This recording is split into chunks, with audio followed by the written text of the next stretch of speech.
treatment to prolong their life forever and ever, when the means of controlling new infection is even much cost effective. It is for this reason that we have decided to engage you to discuss with you one of the major obstacles to achieving zero AIDS related deaths. Stigma related to tuberculosis, and there is also a lot of stigma related to TB. And we have said over and over again that if diseases are caused by prejudice, indeed, diseases are caused by a virus, but stigma is caused by prejudice. But if you combine these two, they can lead to a very unacceptable situation.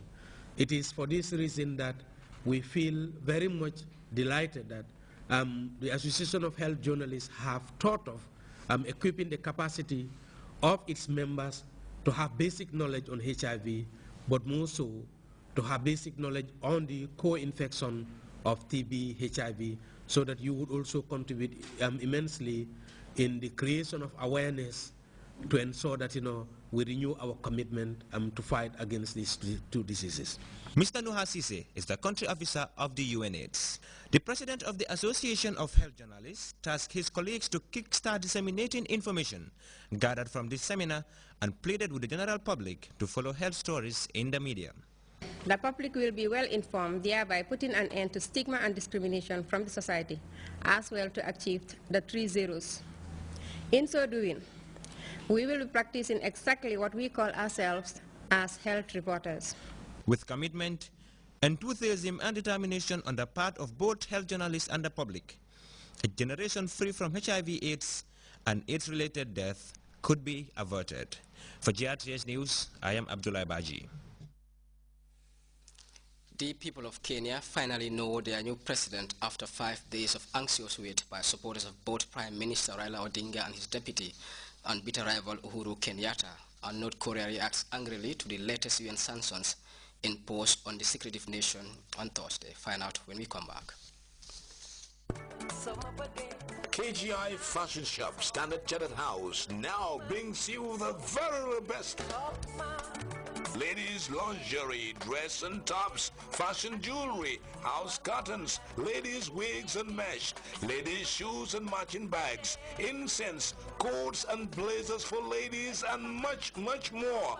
Wonderful men's fashion, including men's shirts and trousers. The best prices in town at KGI Fashion Shop. Go to KGI Fashion Shop.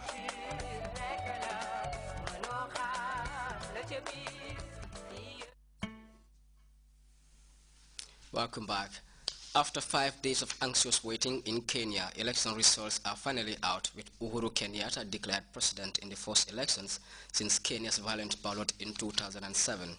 As we hear in this report, Uhuru's fiercest rival, Prime Minister Raila Odinga, says he will contest the outcome of the polls.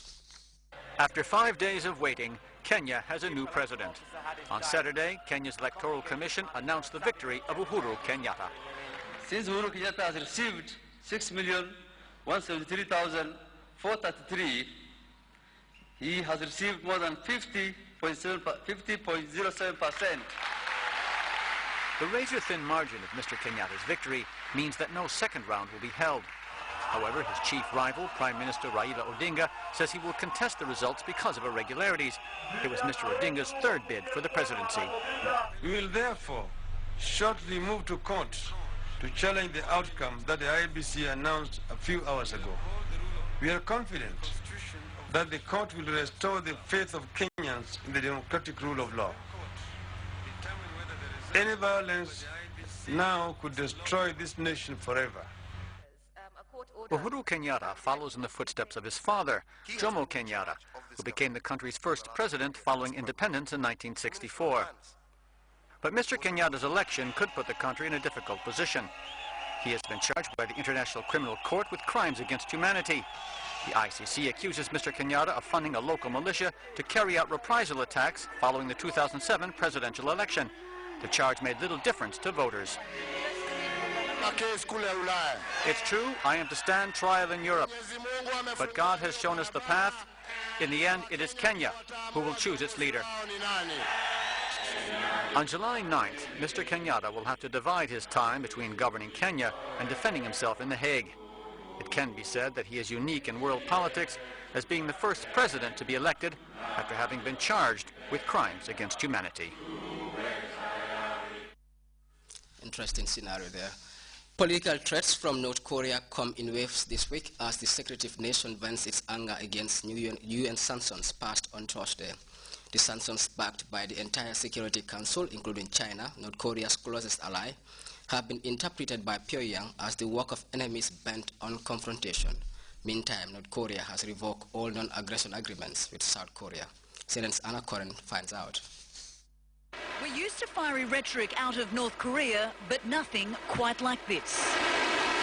Facing tough UN sanctions, Pyongyang for the first time is threatening to launch a preemptive nuclear strike on the United States and South Korea.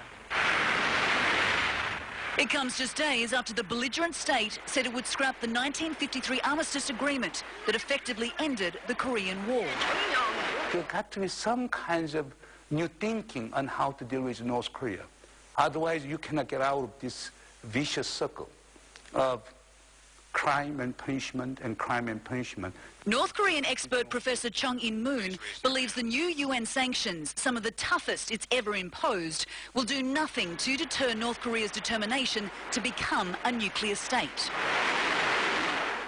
The only time sanctions worked was back in 2003, when Pyongyang agreed to enter into six-party talks.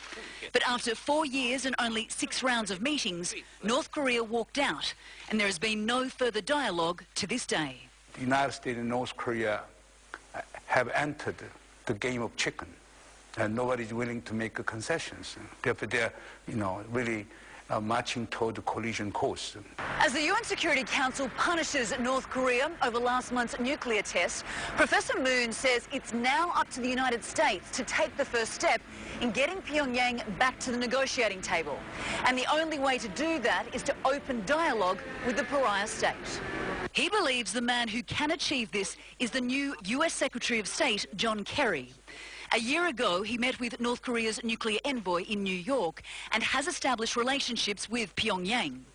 Earlier this week in Doha, he indicated the US was open to conversation with North Korea once it stopped its reckless behavior. I think that North Korea might have some kinds of a new ray of hope under new Secretary John Kerry. But not everyone agrees that now is the right time to talk. If we start talking to them at this particular point, it will just be seen by everyone, including the North Koreans, as us capitulating to their threats. So I think this would be a very bad timing for us to come out and start engaging them in a dialogue. Joint military drills between the US and South Korea will get underway next week, and that's when North Korea claims it will walk away from the armistice. A risky move that could drastically affect any chance of future dialogue. Anna Corrin, CNN, Seoul. 9 people were killed and 13 others injured in Friday's suicide attacks in the Afghan capital, Kabul. Taliban has claimed responsibility for the incident that also targeted Afghanistan's defense ministry. And angry demonstrators in Bahrain have denounced the killing of a 20-year-old seer assassinated during the Bahraini uprising. Let's turn on to the CFI News Roundup for more on those and other stories. In Kabul, 9 civilians were killed and 13 others wounded on Saturday following a suicide attack on Afghanistan's defense ministry. The Taliban have claimed responsibility for the operation, which occurred as the United States' new defense secretary was on a surprise visit to the capital. A spokesperson for the Taliban explained that the US official was not targeted, but the attack was carried out so as to send a clear message that the Taliban can attack Kabul whenever they want, even during a visit of a high-ranking American. The situation remains tense in Bahrain, where dozens of demonstrators took to the streets to denounce the assassination of Mahmoud Jaziri, a 20-year-old Shia who was killed after being shot in the head on February 14th during demonstrations to celebrate the 2nd anniversary of the Bahraini uprising. Since February 2011, the kingdom has seen clashes between the population, which is mostly Shia, and the Al Khalifa's monarchy's security forces.